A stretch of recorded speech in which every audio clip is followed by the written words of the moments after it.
It's 2008. The financial system was imploding. Sir, Lehman Brothers just collapsed. The Fed's emergency line is busy. Relax, people. My bonus is guaranteed. Sir, millions are losing their homes. And my watch is still shiny. Priorities. Breaking news, $700 billion will go to rescuing financial institutions. Wait, they mess up and we pay for their mistakes? Yep, $700 billion. So, does this mean no Disneyland? Buddy, this year's vacation is still having electricity. Trust in banks? Gone. Faith in governments? Burning faster than a hedge fund's balance sheet? The world was furious and ripe for rebellion. Then, on October 31st, 2008, an anonymous hacker named Satoshi Nakamoto dropped a bomb disguised as a PDF. What if money but no banks? The idea? A currency no government could inflate, no banks in the middle. Just math, code, and a ledger everyone could check, but no one could fake.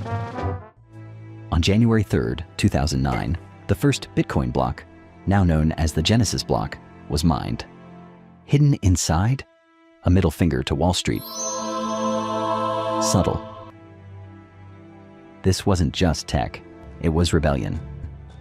Bitcoin was born not from greed, but frustration. Down with the Fed, up with crypto. What's crypto? Money that can't be printed by rich guys in suits. So, magic internet money?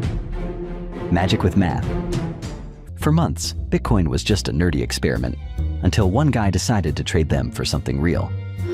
I'll pay 10,000 BTC for 2 pizzas. Any takers? That's 500,000 coins one day.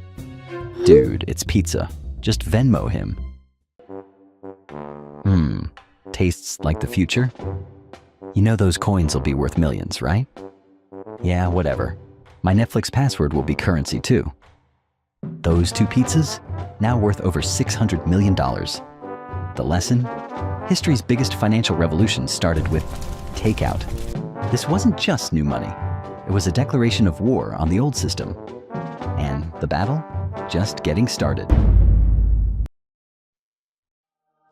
Imagine a notebook, but not just any notebook, one that's copied across every computer on Earth. Tear out a page? 10,000 others call you a liar. That's the blockchain. All right, let's adjust this transaction. Invalid. Nice try, Satan. Fine. What if I change the last block too? Still wrong. Also, you smell like garlic. Touch some grass. That's the magic. To fake a transaction, you'd need to rewrite every copy of the ledger at the same time. Good luck. So who updates this unhackable ledger? Meet the miners. Come on, just one more zero in this hash. Boom. Block solved. 3.125 Bitcoin baby. No, I was this close. This is proof of work, a global math race where miners burn electricity to secure the network. Winner adds the next block. And unlike dollars, Bitcoin's supply schedule is also predictable. No, oops, we printed more. Every 4 years, mining rewards get cut in half, like a pizza shared with an ever-growing family. 2009, 50 Bitcoin per block. 2012, 25 Bitcoin. 2016, 12.5 Bitcoin, and so on until 2140. Who took the last slice? And that fixed supply? It changes how people use money. I gotta spend this before my Big Mac turns to $20. I'm holding mine. It might double by next year. You really think that works? Worked last year. And the year before that. Bitcoin flips the script. It rewards saving, patience, thinking long term. That'll be $5 today, or $10 if you wait till Friday.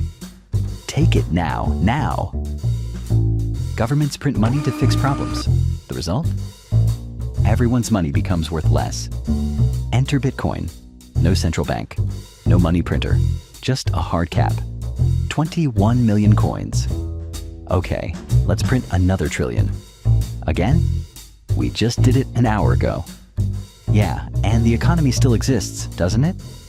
Technically, but rent is not affordable to a lot of us anymore, sir. Ah, the free market at work. While the US added 40% of all its dollars ever printed between 2020 and 2022, Bitcoin's inflation rate actually fell. In a world of easy money, Bitcoin is hard money. But inflation isn't the only reason people are buying in. Bitcoin is earning a nickname, digital gold. Gold is scarce, durable, and trusted. Bitcoin? Same deal, but it's also portable and programmable. I'm carrying $10 million. Where is it? Right here. Just 12 words. Don't mind me. I love shiny golds. And verifying Bitcoin? We can do it in an instant. Just check the blockchain. That's why the big names are diving in. Michael Saylor borrowed billions to buy it, calling it digital property. Cathie Wood says if institutions allocate even a tiny bit, Bitcoin hits $1 million. Jack Dorsey believes Bitcoin could be the internet's native currency. Even entire countries are experimenting. El Salvador made Bitcoin legal tender in 2021.